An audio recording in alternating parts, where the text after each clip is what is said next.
अस्सलाम वालेकुम रहमतुल्लाहि व बरकातहू। कैसे हैं मेरे प्यारे प्यारे व्यूवर्स? आई होप कि आप सब खैरियत से होंगे। अल्हम्दुलिल्लाह मैं भी बिल्कुल ठीक हूँ। तो देखिए ज़रा, यहाँ पे लोगों ने बसंत का त्यौहार मनाने के लिए इन्होंने इतनी ढेर सारी पतंगें ख़रीदी हैं।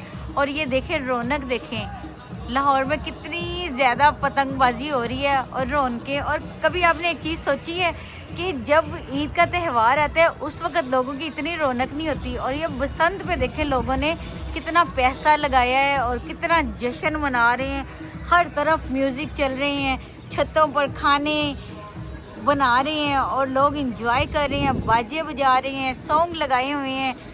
और ये लाहौर का व्यू आप देख सकते हैं। मैं इस टाइम लाइव आपको सब कुछ दिखा रही हूँ, तो ये देखिए ज़रा।